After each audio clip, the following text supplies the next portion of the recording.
When the Supreme Court handed abortion policy back to the states, the whole promise was pretty simple, right? Bring power closer to the people.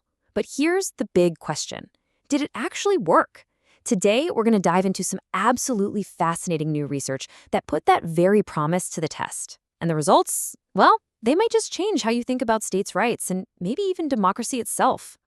So let's just get right to the heart of it, because this is the fundamental question we're wrestling with.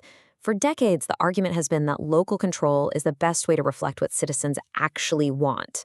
I mean, it sounds right, doesn't it? It just makes intuitive sense, but is it really true? To really get what this whole debate is about, we need to start with a core theory. And it's a concept that's been a huge part of the American political landscape, well, since the very beginning. The key term you're going to hear is devolution, and it's really just a fancy word for moving power down, taking it from the federal level and giving it to the state or local level. In this case, it means ditching a one-size-fits-all national policy and just letting each state decide for itself. And this, right here, perfectly sums up the argument for devolution.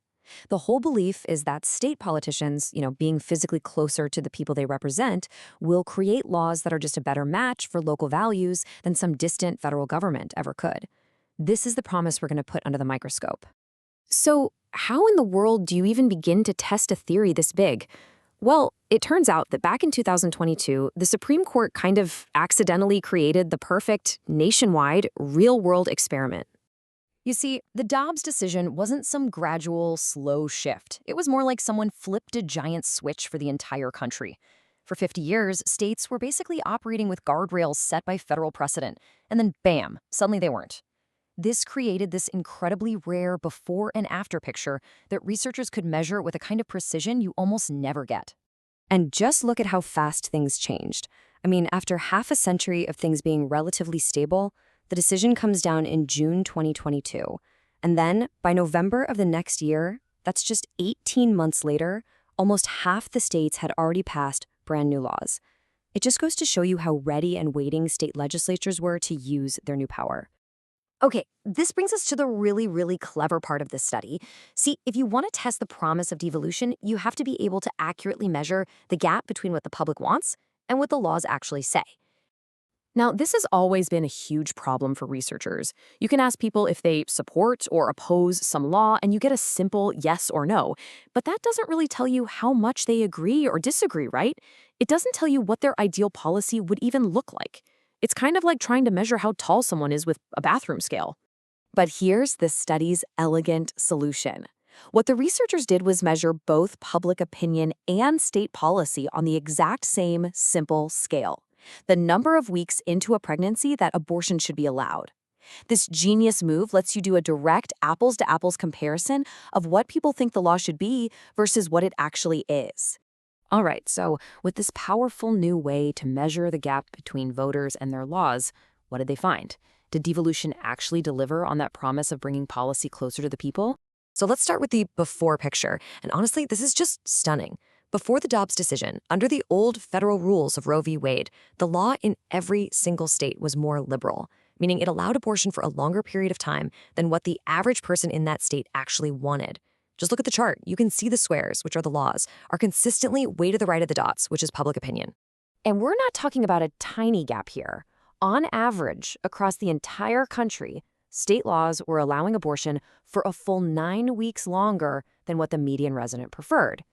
So the key takeaway here is that before Dobbs, there was this consistent nationwide mismatch, all leaning in one direction.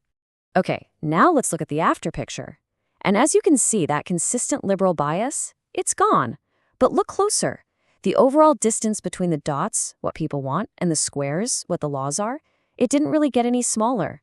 Sure, in some states the gap closed, but in a lot of others, it just got way bigger, but in the opposite direction.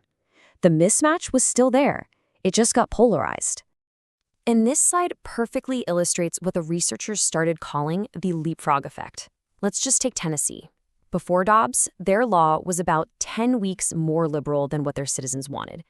After Dobbs, the state legislature passed a total ban, which was now 14 weeks more conservative than what people wanted. So instead of moving closer to the public's sweet spot of around 14 weeks, the policy just leapfrogged right over it. And this is the bottom line, straight from the study itself. while the direction of the bias totally changed, the actual size of the mismatch, that absolute distance between what people wanted and the laws they got, stayed pretty much exactly the same. So devolution didn't fix the representation gap, it just kind of rearranged it. So what's the big picture here? What does this all mean? Well, this isn't just about one single policy issue. This gets to a really fundamental question about how well our democratic systems are actually representing us. This is a crucial distinction to understand. These two different ideas of what representation means. So responsiveness just means that as public opinion moves one way, say more conservative, policy also moves that way. And yeah, the study found that did increase after Dobbs. But congruence?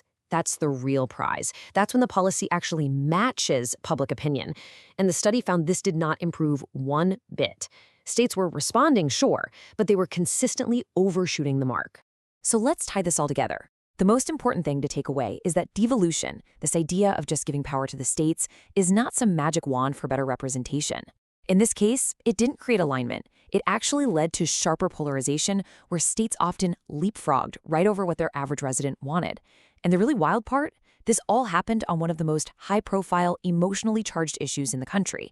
Exactly the kind of issue where you'd expect the link between the people and their politicians to be at its absolute strongest. And that really leaves us with a deep and kind of tricky question. We've seen that this simple theory of bring power closer to the people didn't really result in a better match between laws and what people actually wanted.